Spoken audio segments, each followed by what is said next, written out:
नमस्कार सर्वांना. आजचा मुद्दा आहे शिंदे फडणवीसांचा अडचणी वाढणार का?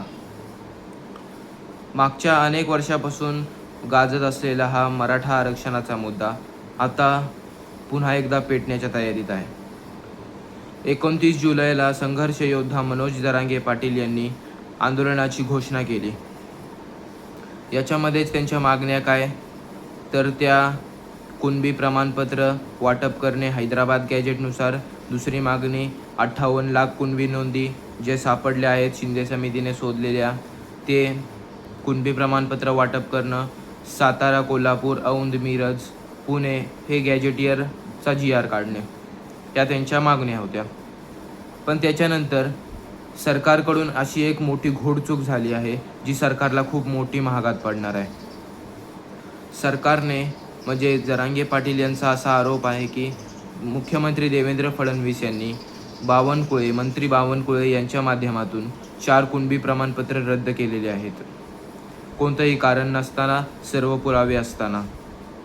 आणि याच्यावरती स्पष्टीकरण देताना मुख्यमंत्री देवेंद्र फडणवीसांनी असं स्पष्टीकरण दिलेलं आहे की जात पडताळणी समिती ही स्वतंत्र काम करत असते, याच्यामध्ये सरकारचा व कोणत्या मंत्र्याचा कोणताही हस्तक्षेप नाही, कोणत्याही कागदपत्रांची पूर्तता नसेल, त्यामुळे ते रद्द केले असतील, असं स्पष्टीकरण स्वतःला वाचवत मुख्यमंत्री देवेंद्र फडणवीस यांनी दिलं आहे.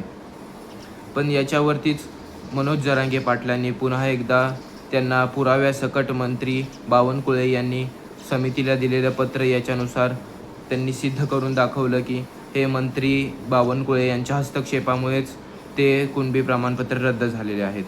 आणि याच्यानंतरच त्यांची गाडी घसरली, त्यांनी त्यांचा मोर्चा वळवला जो एकनाथ शिंदेंकडे. त्यांनी जे आतापर्यंत कधीच एकनाथ शिंदेंवरती टीका केली नव्हती, त्यांनी आता टीकेची झोड एकनाथ शिंदेंवरती लावलेली आहे. शिंदेंनी डबल गेम केला असा त्यांचा प्रामुख्याने आरोप आहे.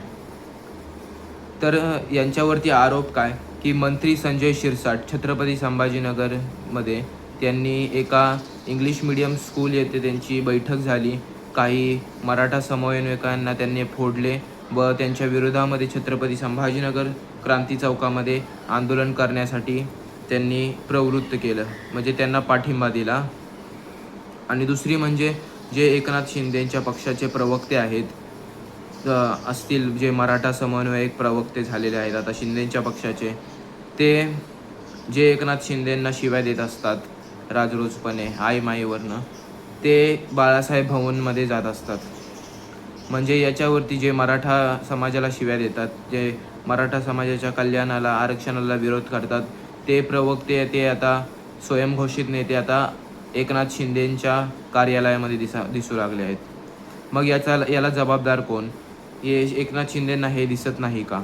असा थेट त्यांनी मोर्चाच एकनाथ शिंदेंकडे वळवलेला आहे. आणि याचा परिणाम म्हणजे काय होऊ शकतो तर आपण मागच्या निवडणुकांमध्ये पाहिलं, एकनाथ शिंदेंना मराठा वोट बँक याचा खूप मोठा प्रमाणात फायदा झालेला आहे. आणि याच्यामध्ये एक महत्त्वाचा मुद्दा जरांगे पाटील यांनी उपस्थित केला आहे की तुमच्यापेक्षा ठाकरेच बरे अशी म्हणायची वेळ आम्हाला येऊन देऊ नका. मागच्या एवढ्या वर्षापासून आंदोलन चालू आहे मनोज जरांगे पाटील यांचं, पण त्यांनी एकनाथ शिंदेंवरती टीका केली नव्हती. पण शेवटी त्यांनी कोणालाच सोडलं नाही. एकनाथ शिंदे त्यांच्या मंत्र्यांनी चूक केली, पण त्यांनी ती चूक नाईलाजाने असे अमान्य करत त्यांनी हे केलं नाही. त्यांनी जे चूक होती त्याला चूक म्हणत एकनाथ शिंदेंनाही सोडलं नाही. तर याचे परिणाम एकनाथ शिंदेंना नक्कीच भोगावे लागतील पुढच्या काळात जर त्यांनी चूक सुधारली नाही.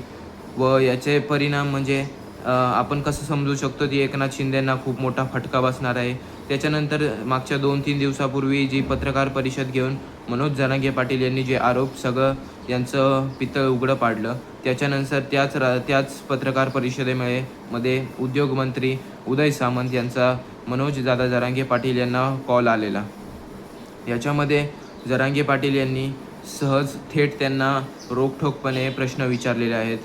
आणि उदय सामंत यांनी अशी ग्वाही दिली आहे, म्हणजे सांगितलं, समजूत काढण्याचा प्रयत्न केला आहे की एकनाथ शिंदे मराठा समाजाच्या विरोधात नाहीत म्हणून. पण त्याच रात्री मनोज दादा जरांगे पाटील यांच्या तोंडून आपल्याला समजतं की त्याच रात्री जवळपास 4 ते 5 शिंदेंच्या मंत्र्यांनी त्यांना फोन केले आणि त्यांना विनवणी करण्याचा प्रयत्न केला. त्याच्यानंतर अजून एक बातमी फुटते की छत्रपती संभाजीनगरमधील एक मंत्री शिंदे गटाचे संजय शिरसाट जे असतील, त्यांनी जवळपास 250 कॉल केले, पण ती जरांगे पाटलांनी उचलले नाहीत.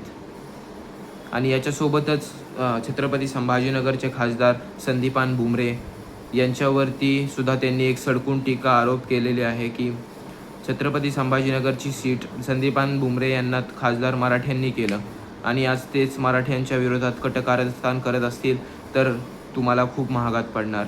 म्हणजे ही एक इशाराच शिंदे सेनेला जरांगे पाटील यांनी दिलेला आहे. त्याच्यासोबतच देवेंद्र फडणवीस भाजप पक्षालाही त्यांनी एक मोठा इशारा दिलेला आहे की एकट्या बावनकुळेमुळे तुमचा 25 ते 30 आमदार आम्ही पाडू शकतो. आणि ही टीकेची झोड सरकारला खूप महागात पडणार आहे सध्याच्या काळात तरी.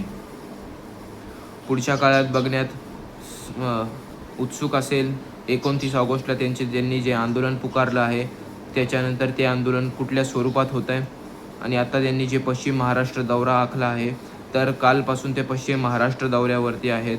काय त्यांना उत्तुंग असा प्रतिसाद सरकोली, माढा, पंढरपूर असेल या विविध ठिकाणाहून त्यांना, उत्तर सोलापूर असेल या विविध ठिकाणाहून त्यांना अनेक प्रमाणात मोठ्या प्रमाणात मराठ्यांची गर्दी.